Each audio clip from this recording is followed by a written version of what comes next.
नमस्कार दोस्तों, स्वागत है आपका हमारे चैनल पर। आज है 18 जनवरी 2025, दिन है शनिवार। तिथि है माघ कृष्ण पंचमी।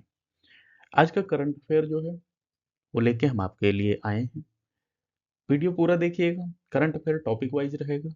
इकोनॉमिक्स के लिए आपके लिए क्या महत्वपूर्ण है, ज्योग्राफी से आपके लिए क्या महत्वपूर्ण है, योजनाओं से आपके लिए क्या महत्वपूर्ण है, टॉपिक वाइज रहेगा। देखिए, एमसीक्यू करंट अफेयर जब कभी आप पढ़ते हैं तो उसमें होता क्या है, चार ऑप्शन पढ़ लेते हैं, उनमें से एक सही लगा देते हैं, जो कि आप प्रॉपरली उसको समझ नहीं पाते हैं। आपके मेंस में या आपको जब बड़ी परीक्षाओं में कुछ लिखना होता है तो आपको शब्द नहीं मिलते हैं कि भाई शब्द कहाँ से लिखें। कई बार क्या होता है कि आपको उस खबर से संबंधित कोई दूसरा बिंदु पूछ लिया जाता है, एमसीक्यू दूसरा होता है, तो इसलिए वहां पर थोड़ी दिक्कत आपके लिए होती है। तो हम आपको जो करंट अफेयर देते हैं वो पूरा देते हैं, उस खबर से संबंधित पूरी चीजें देते हैं। पहले खबर पढ़ते हैं, फिर हम आपको समझाते हैं, जिससे कि आपको चीजें याद रहें, आपके दिमाग में बनी रहें। पहली जो खबर है हमारी वो है राष्ट्रीय नियुक्ति से। पहले ये खबर पढ़ते हैं, फिर इसके बारे में बात करते हैं। न्यायमूर्ति कृष्णन विनोद चंद्रन ने सुप्रीम कोर्ट के न्यायाधीश के रूप में शपथ ली। 16 जनवरी को भारत के मुख्य न्यायाधीश संजीव खन्ना ने सुप्रीम कोर्ट के नए न्यायमूर्ति कृष्णन विनोद चंद्रन को पद की शपथ दिलाई। न्यायमूर्ति चंद्रन पहले पटना उच्च न्यायालय के मुख्य न्यायाधीश थे।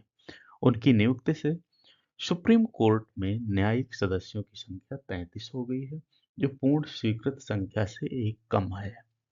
7 जनवरी को सुप्रीम कोर्ट कॉलेजियम ने न्यायमूर्ति चंद्रन को सर्वोच्च न्यायालय के न्यायाधीश के रूप में नियुक्ति के लिए केंद्र सरकार को सिफारिश की थी। नवंबर 2011 में न्यायमूर्ति चंद्रन को केरल उच्च न्यायालय का न्यायाधीश नियुक्त किया गया था और 24 मार्च 2023 को उन्हें पटना उच्च न्यायालय का मुख्य न्यायाधीश नियुक्त किया गया। अब देखिए, समझते हैं इसमें क्या हमारे लिए महत्वपूर्ण रहने वाला है। किसको नियुक्त किया गया, नाम क्या है हमारे लिए, कृष्णन विनोद चंद्रन को क्या बनाया गया है, सुप्रीम कोर्ट का न्यायाधीश बनाया गया है। अब सुप्रीम कोर्ट के न्यायाधीश कितने हो गए हैं, 33 हो गए हैं, 34 होने चाहिए, 33 हो गए हैं।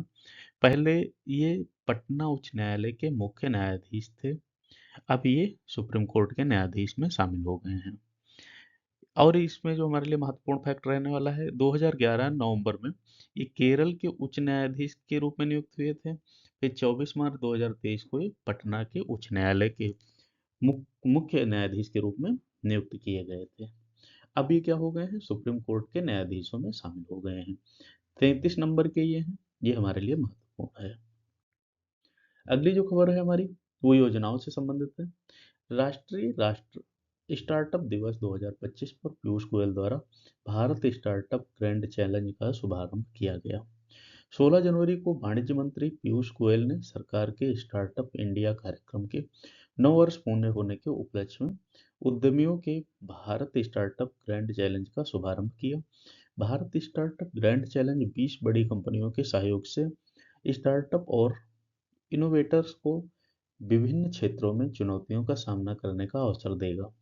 इसमें अक्षय ऊर्जा, agritech, health care, robotics, clean tech, blockchain, semiconductor, social commerce आदि शामिल हैं।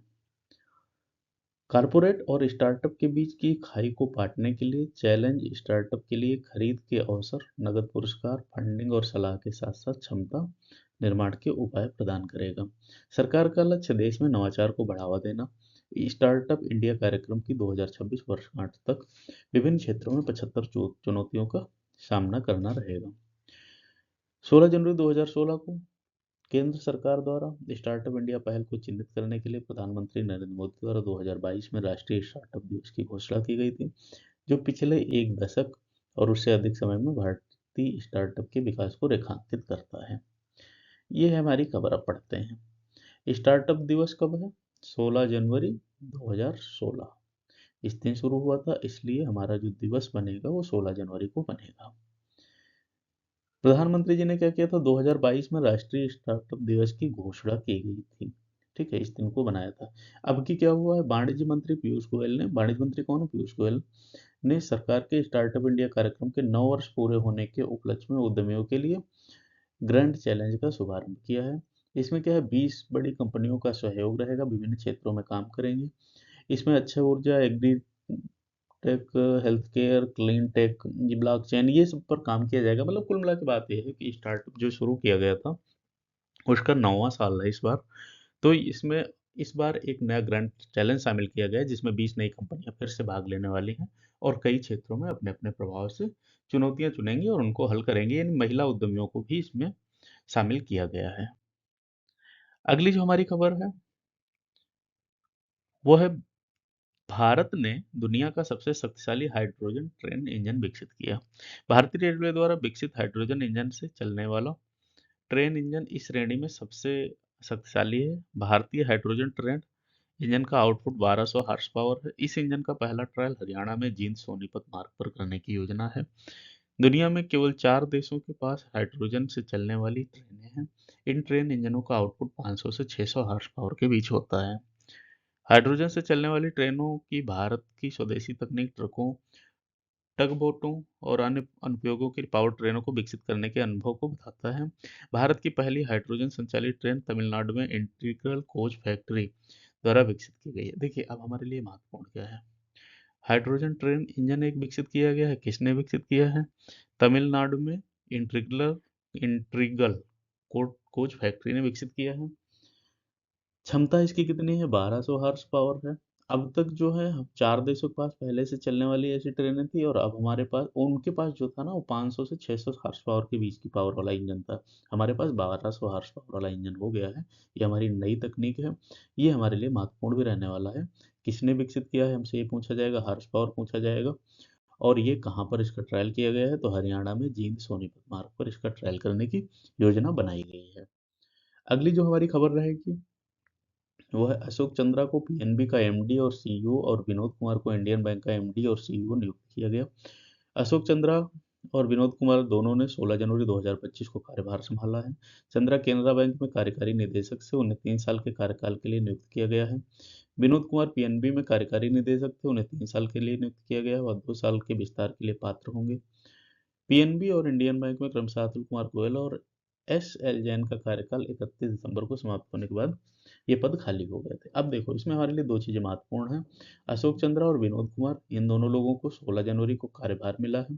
चंद्रा जो थे वो केनरा बैंक के पहले निदेशक थे।